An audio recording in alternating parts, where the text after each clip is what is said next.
마가복음은 신약 성경 사복음서 중에 가장 먼저 쓰여진 책으로 잘 알려져 있습니다. 그리고 이 책은 로마인들을 대상으로 마가가 쓴 책입니다. 사실 마가가 썼다고는 하나 베드로의 설교를 요약해서 쓴 책이라 해도 과언이 아닙니다. 왜냐하면 마가는 베드로의 통역관이 되어서 베드로 곁에서 그를 도와 사역을 했던 사람이기 때문에 그렇습니다. 따라서 마가복음의 가장 큰 주제는 복음, 즉 예수 그리스도입니다. 이것은 베드로의 신앙 고백이기도 합니다.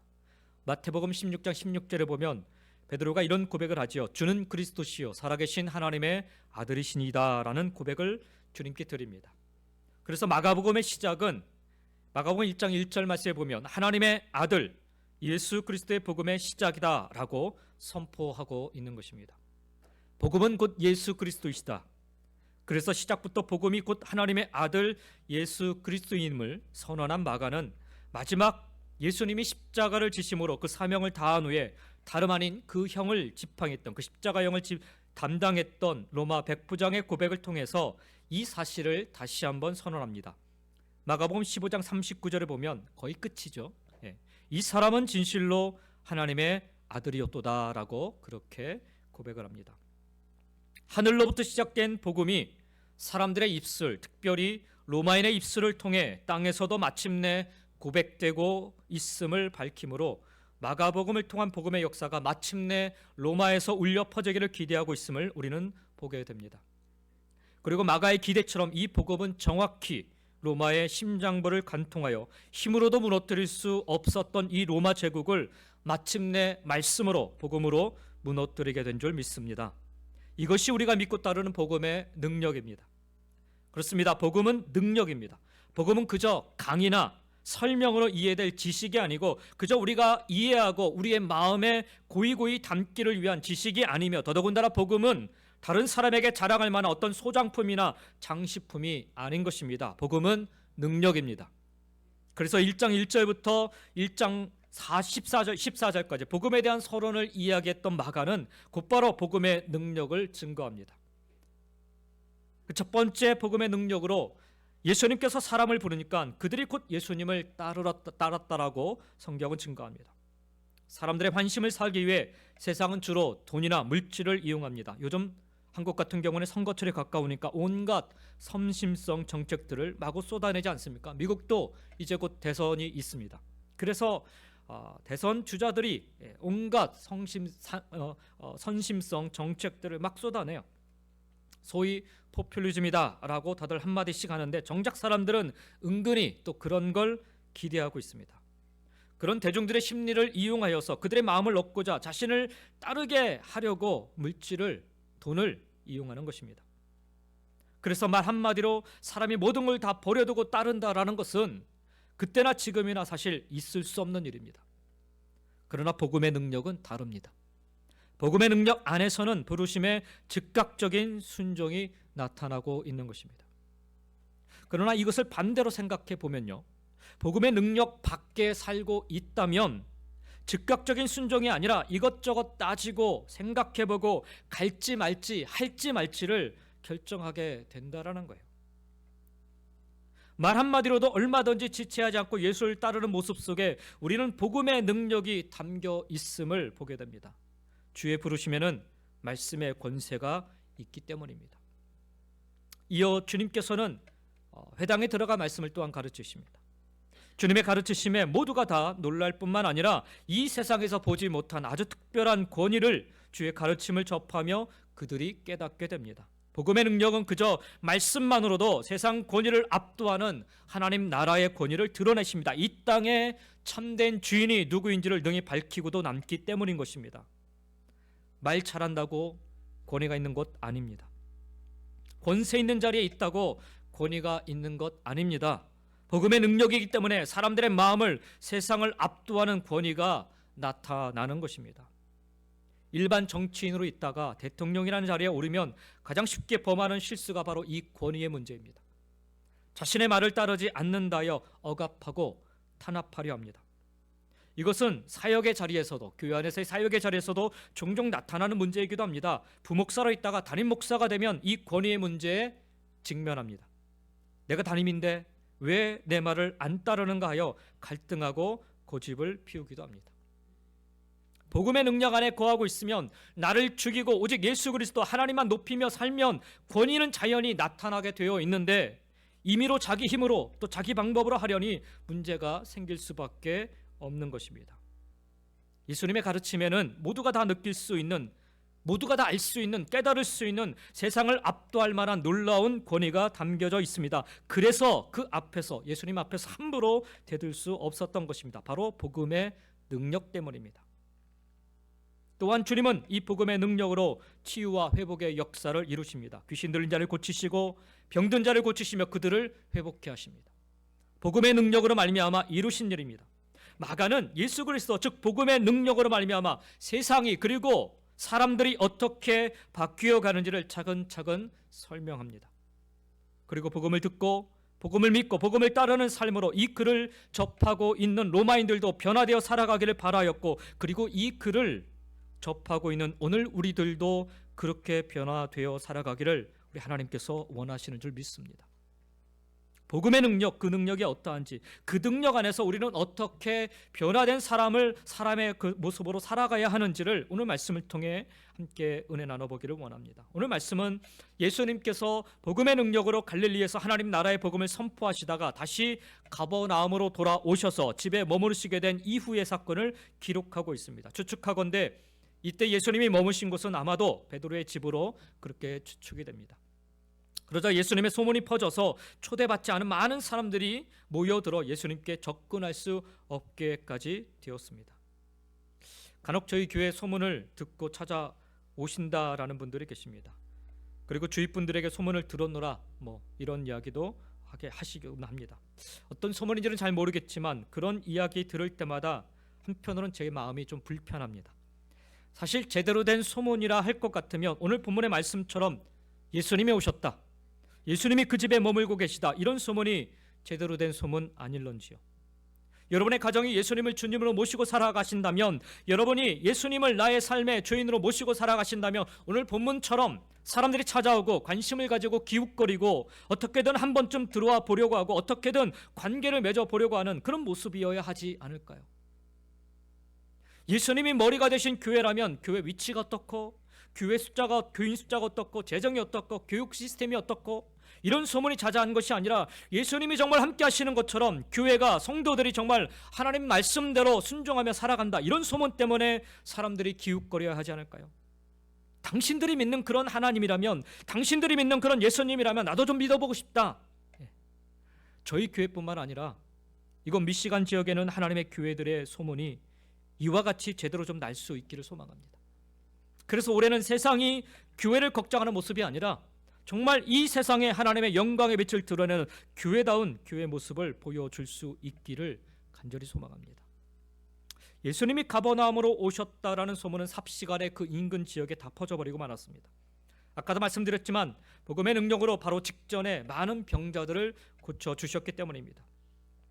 더러운 귀신 들린 자를 고치셨고, 열병으로 고통받던 시몬 베드로의 장모를 고치셨고, 문둥병으로 고생하는 한 사람을 찾아가 고치셨습니다. 그래서 예수님이 행하신 그 치유와 기적과 일으키심을 듣고 수많은 인파가 지금 예수님 머물고 계신 이 집에 인산인해를 이루며 찾아온 것입니다. 바로 그때 베드로의 집 안과 밖에 수많은 인파로 가득 차 있을 때, 그래서 도무지 예수님 얼굴조차 보기 어렵고 예수님의 음성조차 듣기 어려운 그 상황 속에서 한 무리가 자기 힘으로 움직이지 못하는, 그래서 침상 위에만 누워있는 중풍병자를 4명이 들 곳으로 들고 예수님께 나옵니다. 그러나 그들이 그 중풍병자를 예수님께 도무지 데리고 갈 수 없게 되자 너무 사람이 많아서 결국 그들은 지붕 위로 올라가 지붕을 뚫고 그 중풍병자를 달아서 예수님 앞에 내려놓습니다. 오늘 2절 말씀을 보면 예수님께서는 바로 그 시점에서 하나님의 말씀을 전하고 있었습니다.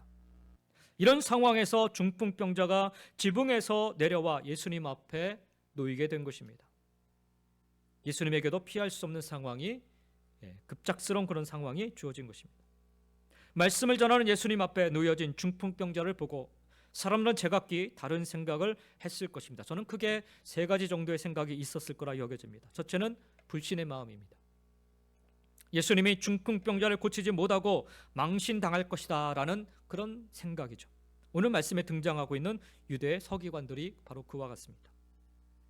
두 번째는 마음에 의심을 갖고 있는 사람들입니다. 고칠 수도 있을 것 같기도 하고 고치지도 못할 것 같다라는 그런 마음입니다. 이렇게 두 마음을 품은 것을 의심의 마음이라 합니다. 그 자리에 모인 군중들의 모습입니다. 세 번째 마음은 믿음의 마음입니다. 주님이 중풍병자를 확실히 고칠 수 있다라는 믿음이죠. 바로 중풍병자를 메고 온 네 사람 그리고 그 무리들의 믿음인 것입니다. 어찌 보면 참으로 무모한 행동이 아닐 수가 없어요. 그러나 이들의 이 무모한 행동은 반대로 아주 적극적인 믿음에서부터 시작이 되었습니다.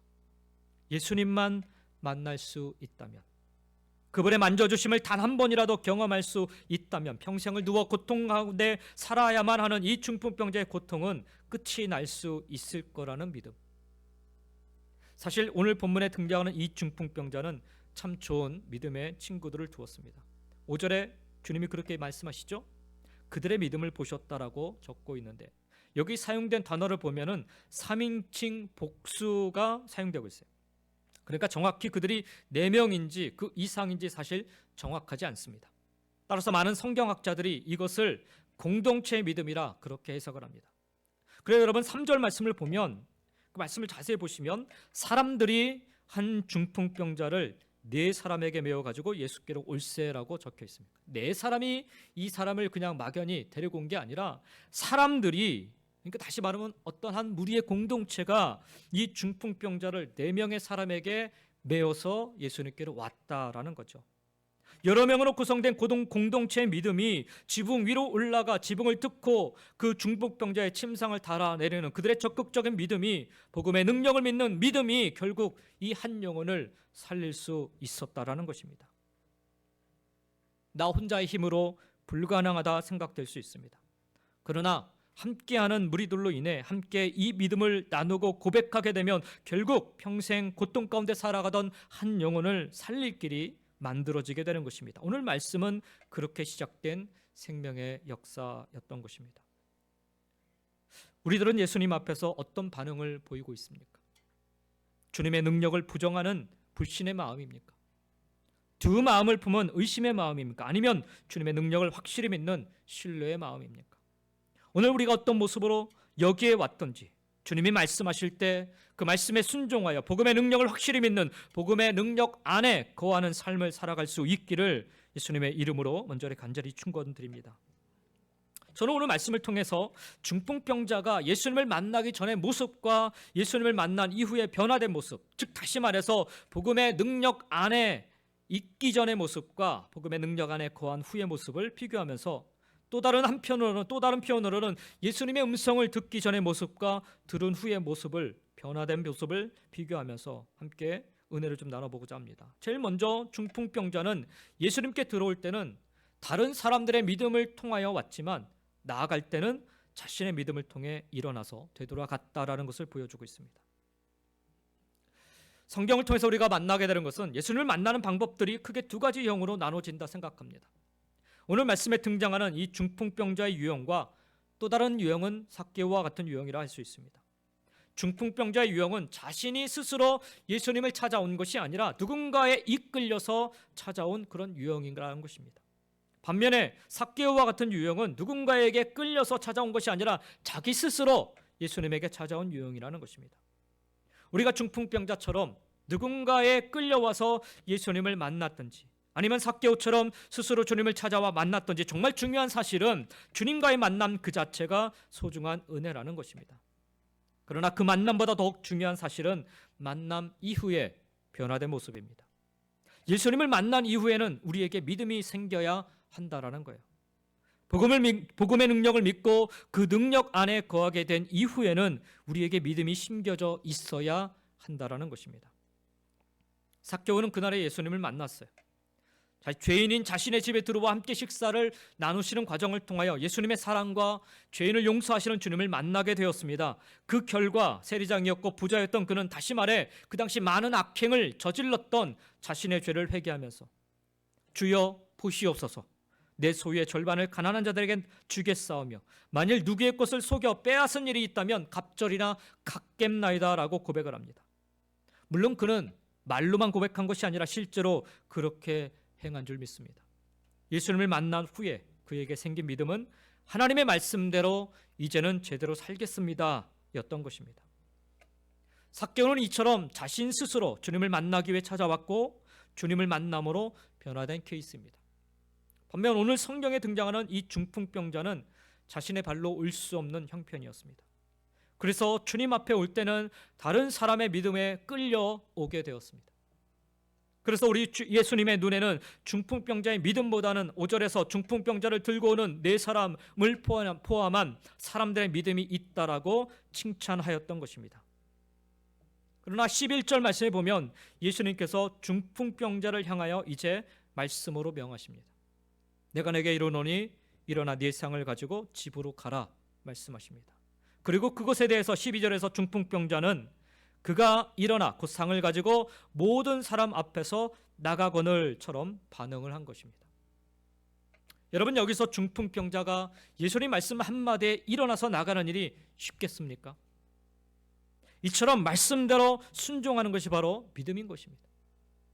오늘 성경에 등장하는 중풍병자는 믿음이 없이 주님께로 들어왔지만 주님을 만난 이후에 복음의 능력을 경험하고 그 능력 안에 거한 이후로 믿음을 가지고 나아가는 것을 우리는 보게 됩니다. 우리가 주님을 중풍병자처럼 만났든 아니면 삭개오처럼 만났든 내 의지로 주님께 나왔든 아니면 누군가에 끌려서 내가 주님께 나왔든 오늘 여기에 온 여러분과 저의 모습, 어떤 모습으로 왔든 주님이 말씀하실 때 그 말씀에 순종하며 그 복음의 능력으로 말미암아 그 복음의 능력 안에 거하여서 우리가 모두가 다 믿음을 가지고 다시 우리의 발걸음을 옮겨 나갈 수 있기를 예수님의 이름으로 간절히 축원드립니다. 복음의 능력 안에 거할 때 일어나는 일입니다. 두 번째로 복음의 능력으로 말미암아 중풍병자가 변화된 모습, 그건 뭐냐? 예수님에게 들어올 때는 들것에 실려 왔다라는 거죠. 그러나 돌아갈 때는 자신이 실려 들려온 그 들것을 직접 들고 나가는 것을 보게 됩니다.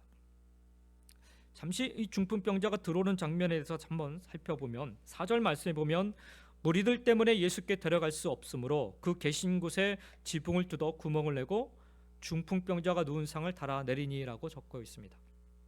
이 말씀으로 인하여서 지붕에 올라가서 지붕을 뜯어 내리는 모습, 마치 대단한 믿음의 행위로 지나치게 강조되는 면이 좀 있습니다.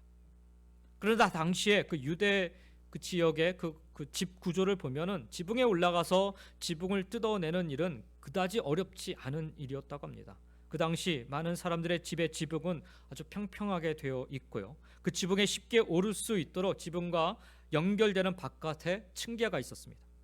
그리고 옥상에서도 식사를 하고 교제도 하면서 지금의 거실처럼 사용하는 그런 장소가 바로 지붕 위였습니다. 어떤 집은 지붕에 문을 만들어서 열고 닫을 수 있도록 만들어 놓은 집도 있었다고 합니다. 설사 문이 없더라도 판자 몇 개만 걷어내면 내리는 것이 충분히 가능했다고 합니다. 그래서 오늘 본문에서의 강조점은 지붕에 어렵게 올라가서 그 지붕을 뜯어내고 내리는 행위에 대해 얼마나 많은 수고를 했느냐, 이런 것들에 대해 관심을 기울일 게 아니라 어떻게 하든 예수님을 만나면 예수가 복음임을 믿고 그 복음의 능력 안에 거하면 그 안에서 문제가 해결될 수 있으리라는 믿음에 관심을 기울여야 하는 것입니다. 오늘 중풍병자는 이처럼 사람들의 믿음의 도움을 받아서 들것에 실려서 예수님께 왔습니다. 중풍병이 생긴 이후로 그는 늘 누군가에게 도움을 받는 인생이었습니다. 그러나 예수님을 만난 이후로 복음의 능력을 경험한 이후로는 누군가에 의해서 항상 도움을 받던 그가 이제는 자신이 줄곧 누워있던 그 상, 들것을 직접 들고 나갔다라는 거예요. 여러분, 이 말씀이 뜻하는 바가 무엇이겠습니까? 바로 그 중풍병자는 도움을 받는 존재에서 예수님을 만난 이후에 복음의 능력 안에서 이제는 도움을 줄 수 있는 존재로 변화되었다라는 것입니다.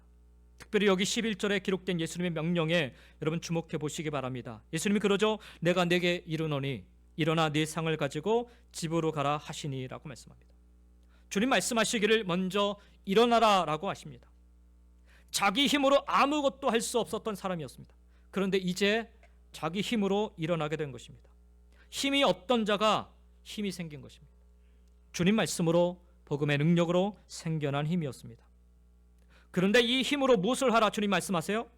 네 상을 가지고 가라 라 말씀하십니다. 여기 이 사람이 실려온 상, 이 들것이 아주 대단한 고가품이어서 이게 지금 엄청나게 귀한 것이니까 잃어버리지 말고 가지고 가라, 이런 말씀하신 건가요? 오늘 본문에 사용됐던 이 상이라는 말, 헬라어로 크라바톤이라는 단어인데요, 이 단어는 집을 채워서 만든 이불 혹은 거적, 이런 것을 가리키는 말입니다. 한마디로 아주 가난한 사람들이 주로 쓰는 간이용 침대였던 것입니다. 우리 옛날에 가마니로 이렇게 들것을 만들지 않았습니까? 그런 개념이에요. 생각해 보십시오, 여러분. 우리 주님이 뭐 하려고 이 침대 다시 가지고 가라 하신 것일까요?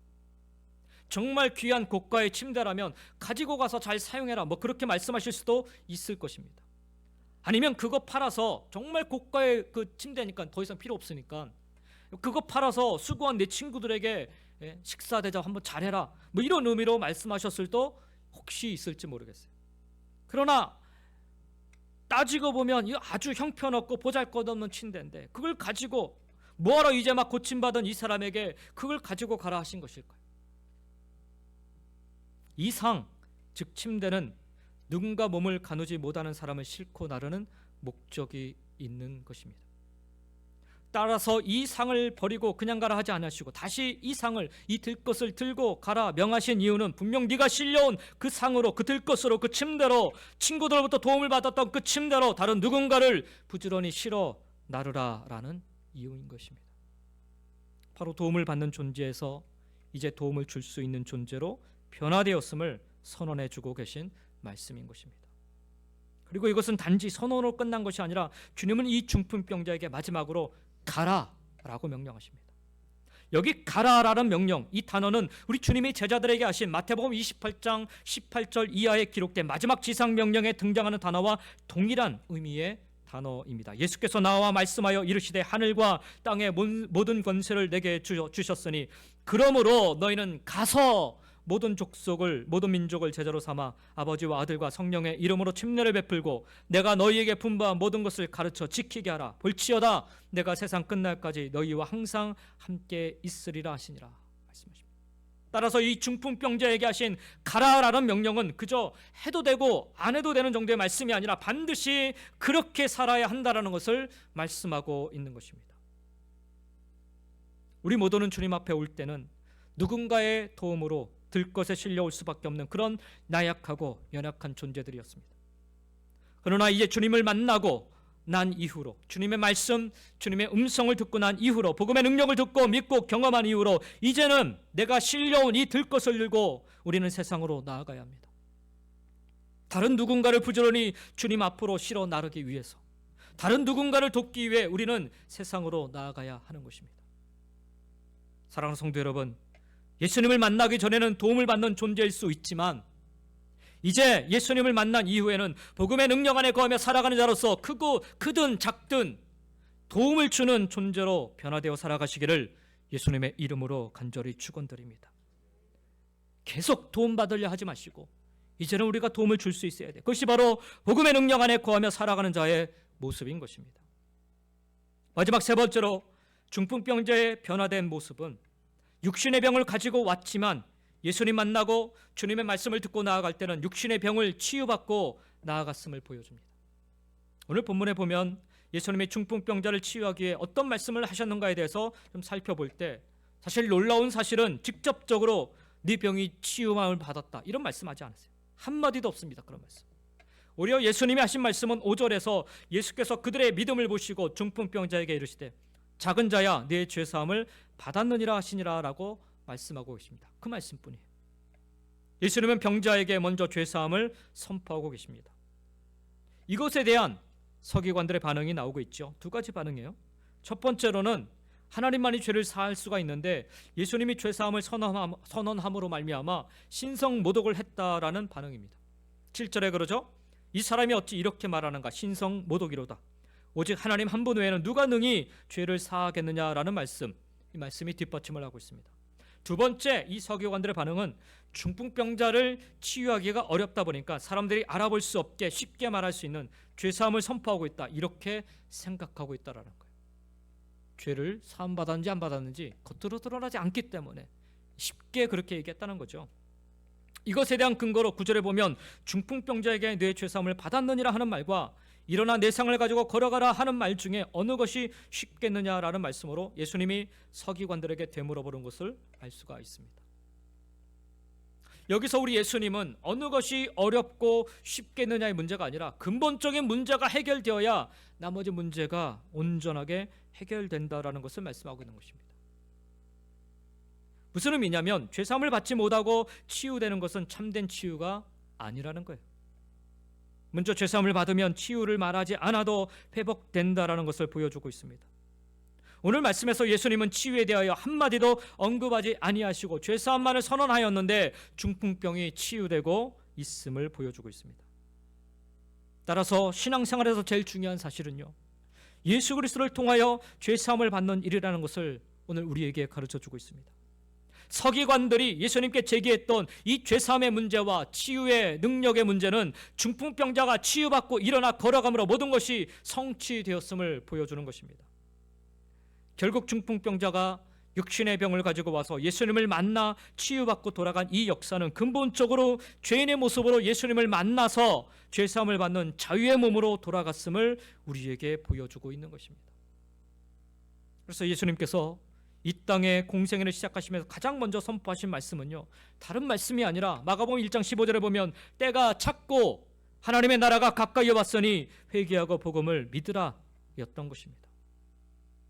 분명 예수님이 이 땅에 오셨기 때문에 이미 하나님의 나라가 임한 것인데, 하나님의 나라가 뭡니까? 하나님의 통치와 하나님의 주권과 하나님의 임재하심인 것이 하나님의 나라인 것입니다. 예수님이 이 땅에 오심으로 말미암아 분명 하나님의 나라가 임하였는데, 근데 예수님은 그렇게 말씀하지 않으세요. 하나님 나라가 가까이 왔다라고 말씀하세요. 그러면서 회개하고 복음을 믿으라라고 말씀하십니다. 회개하지 않고는, 죄사함을 받지 않고는 결코 예수 그리스도를 통한 이미 임한 하나님의 나라는 머나먼 나라일 수밖에 없는 거예요. 완전한 회복이 이루어지지 않는다는 거죠. 치유와 회복도 마찬가지입니다. 아무리 치유받아도, 아무리 회복을 받는다 하여도 회개하여 죄사함을 받지 않으면 참된 치유와 회복은 머나먼 딴 나라 이야기일 수밖에 없는 것입니다. 복음의 능력 안에 거할 때 우리는 단지 육신의 치유와 회복만 바라지 않고 죄사함을 통한 우리 영혼의 참된 치유와 회복을 소망하고 그 단계로 나아가게 되는 줄 믿습니다. 이것이 복음의 능력으로 인한 참된 변화인 것입니다. 그저 내 먹고 살 문제만, 그저 내 육신의 연약함만 치유받기를, 회복되기를 구하지 마시기 바랍니다. 근본적인 것들을 우리가 볼 수 있어야 돼요. 우리는 예수님을 만난 이후로 어떻게 변화되고 달라졌는지요. 복음의 능력 안에 거하게 되므로 여러분은 어떻게 변화되고 달라지셨는지요. 우리에게도 믿음이 없는 모습으로 왔지만 이제는 흔들리지 않는 반석 위에 세워진 믿음이 있는지요. 예전에는 도움을 받는 존재였는데, 끊임없이 도움만을 구하고 도움을 받는 존재였는데, 예수님을 만난 이후로 이제는 도움을 주는 존재로 변화되셨는지요. 예수님을 만나기 전에 우리의 잘못된 행동과 성격이 예수님을 만남으로 말미암아, 죄사함 받은 이후로 말미암아 온전하게 변화되어 가고 있으신지요. 우리 주님은 오늘도 우리에게 말씀하십니다. 예수께서 그들의 믿음을 보시고 중풍병자에게 이르되 작은 자야 네 죄사함을 받았느니라. 내가 내게 이르노니 일어나 네 상을 가지고 집으로 가라 하시니. 우리가 진심으로 예수님을 만났다면, 주님의 말씀 그 음성을 들으셨다면, 복음의 능력을 경험하고 그 능력 안에 거하며 살아가고 있다면 이제라도 변화되고 달라진 모습으로 살아갈 수 있어야 하는 것입니다. 작년 2023년과 2024년은 분명히 달라야 합니다.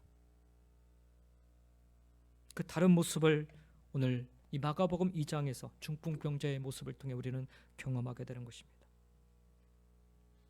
여러분, 사실 이 사건은요, 마가의 일생이 투영된 사건이라 할 수가 있습니다. 바나바와 바울의 손에 이끌려 선교 여행을 떠났던 마가, 그러다 결국 도망가 버리지 않습니까, 마가가? 그러나 복음의 능력 안에 거한 뒤에 마가는 자신의 의지로 로마에 이르기까지 복음을 전하는 자로 살아가게 됩니다.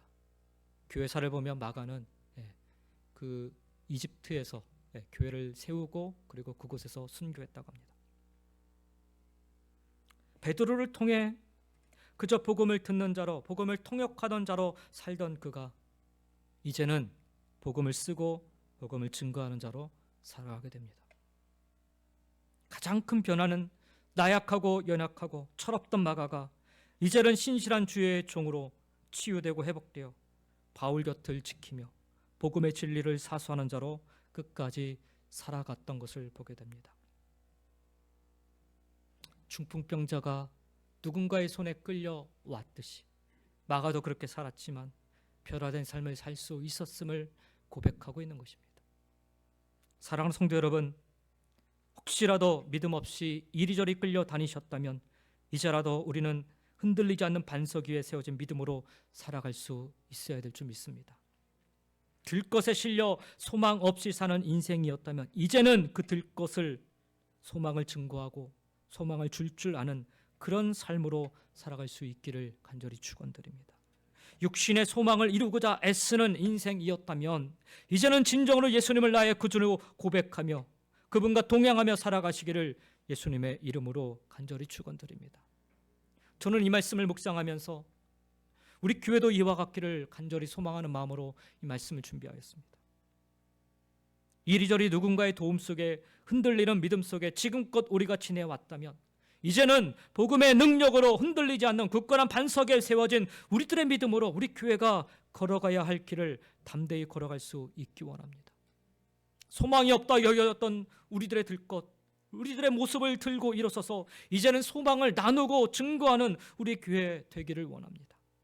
중풍병자를 메고 왔던 그 보잘것없는 들것이 소망의 들것이 될 수 있었듯이 세상에 참된 소망을 실어 나르는 저희 교회가 될 수 있기를 간절히 소망합니다.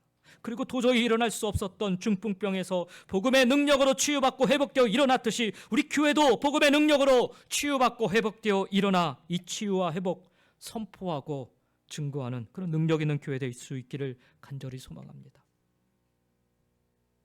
주님, 중풍병자를 변화시켜 주셨듯이 저를, 우리 가정을, 그리고 우리 교회를 변화시켜 주옵소서. 우리 모두를 바꾸어 주옵소서. 주님 말씀하시면 변화될 줄 믿습니다. 복음의 능력으로 변화될 줄 믿습니다. 올해 저와 여러분의 기도, 그리고 우리 교회의 기도가 될 수 있기를 예수님의 이름으로 간절히 축원드립니다. 기도하겠습니다.